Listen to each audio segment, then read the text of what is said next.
Hello, a very warm welcome to the next session in Quest Zero. Continuing our discussions on mechanical measurements and metrology, today we'll discuss about the resistance thermometers. So, what are these resistance thermometers? Probably we have heard of thermometers that are generally used to measure the body temperature.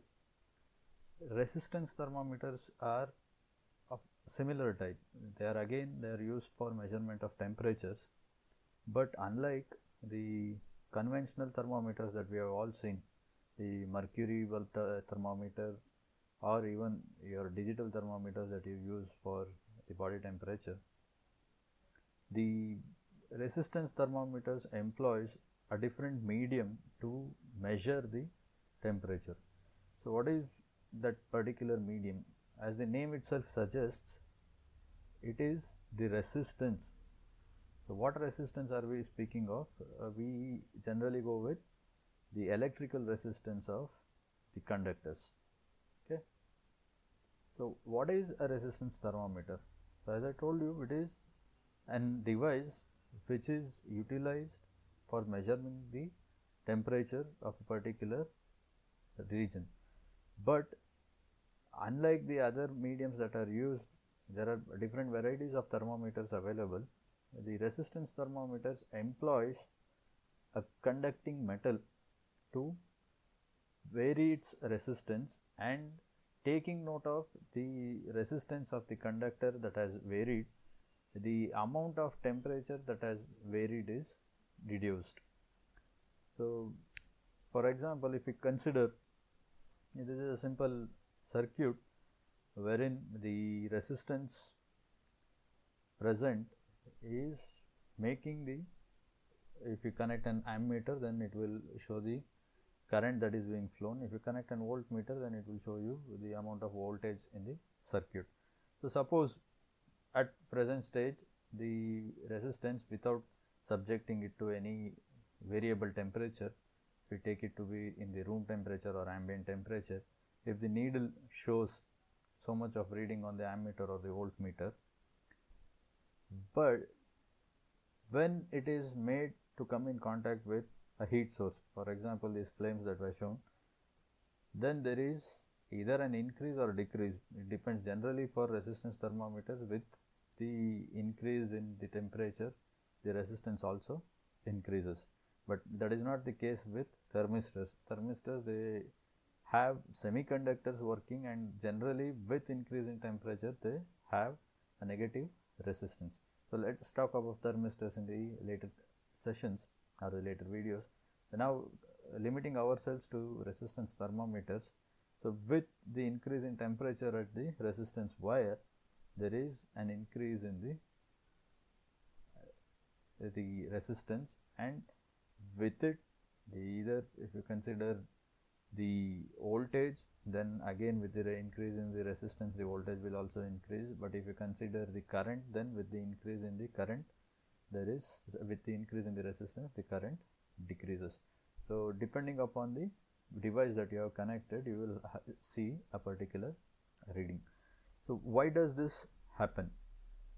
This happens because of this particular relation, wherein RT denotes the resistance of the wire at a particular temperature T degree Celsius, R naught denotes the resistance of the wire at 0 degree Celsius, and this alpha is the thermal coefficient of resistivity, which changes with temperature. So this expression goes further, but reducing it to only first power of temperature, it is sufficient. Okay. So because of this relation, the resistance of the wire keeps changing with the change in temperature. So as I told you, we will go through the definitions once again. Resistance thermometers are the devices which use change in resistance of a conducting metal for measurement of temperature. Keep in mind that whenever we speak of a semiconductor, generally we refer to a thermistor, not a thermometer, resistance thermometer. And these resistance thermometers, they are also called as RTDs. So what is RTD? Resistance temperature detectors.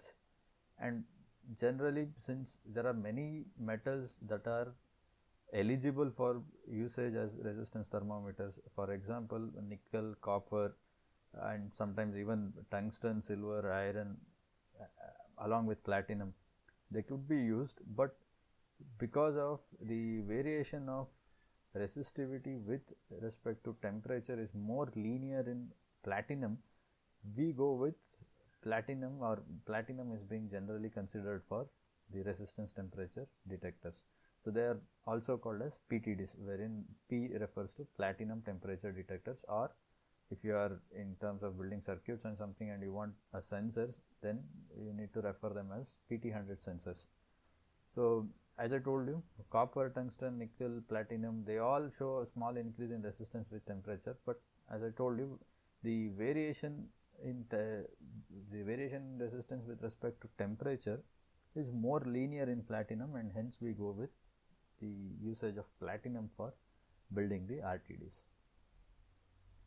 So this figure shows a very schematic representation, or I would say an animated representation of the construction of an RTD. So as you could see, the greenish outer layer is the covering of the RTDs, and these are the things which come in contact with the areas where the temperatures are to be measured, and the platinum or any resistance wire which are used for measurement, they will be wound or winded on an insulating rod or a small plate, and this insulating plate can be either of mica, glass, or ceramics, and the leads from these will be soldered to a copper, which is not shown. So with the increase in temperature, the resistance of these winded wires change, and because of the change in the resistance of these winded wires, the amount of current being flown will also be changed. So generally, the measurement that is being made will not be made very close to the areas where the temperatures are to be measured. The equipment itself might be kept at some distance, and the temperature of that particular recording device surroundings may be different than the temperature where the resisting wires has been kept, the RTDs are kept. So in those cases, we call the connection between the RTD to the measuring device as lead wires. Generally, the arrangement to take note of the change in resistance is the bridge circuit arrangement that we have already discussed in the strain measurements. Wheatstone bridge circuit arrangement will be employed. So these other three resistors which are present, considering that the RTD is one resistor in the 4 resistance of Wheatstone bridge network, the other 3 resistance will not be placed at the same location as the RTD is kept. So hence the temperature to which the other 3 resistance are subjected to differ compared to the temperature to which the RTD is kept. In these cases, because of the long gap between the area of measurement to the area where the instrument is kept, the lead wires which connect the RTD to the Wheatstone bridge network, the other 3 resistance wires, it can change because of the other temperature factors that may come into place. So in between these 2 devices, the temperature may vary, henceforth the reading that has been taken may vary.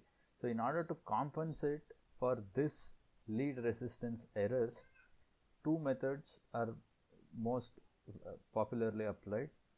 Those are the Siemens 3 leads arrangement or 3 lead arrangement, and Callender's 4 lead arrangement. So we will see what this Siemens 3 lead arrangement and Callender's 4 lead arrangement are. So Siemens 3-lead arrangement, it is called as 3-lead because there are 3 wires that are connected. The rest of the Wheatstone bridge network remains the same, but if you observe the resistance element, it is connected, and the same amount of lead wire is also connected from the adjacent arm, the lower left resistance arm. From there also you will have a particular lead wire almost of the same length as the resistance element's lead wire will come and join at a particular location, and also the third lead wire will be directly connected to the voltmeter. And since the voltmeter doesn't draw too much of current from the middle wire, the effect of the middle lead wire will be 0 on the whole circuit. So now the lead wire which is connecting the resistance element and the lead wire from the lower left bottom resistance arm, these two, since the lead wires are of same length, any change in temperature that may occur for the resistance element lead wire will be same as the change in the lead wire's resistance which connects to its adjacent arm. So hence the effect of temperature or the resistance change of the lead wires are cancelled. Going to the next arrangement, Calendar's 4-lead arrangement. This is very similar to the Siemens 3-lead arrangement, but instead of having one middle wire which directly connects to the galvanometer or potentiometer, 2 separate wires are connected. So now the arm which contains the resistance element as well as the arm which is adjacent to it will have lead wires which extend by the same length as in Siemens 3-lead arrangement, and hence the effect of the change in resistance of the lead wires in both the arms, lower arms, are compensated. So this completes a brief introduction to resistance thermometers and how the measurement is made considering the compensating of lead wires. Thank you, and if you like the content, do subscribe and share with your friends, as well as press the bell icon for continuous notifications. Thank you.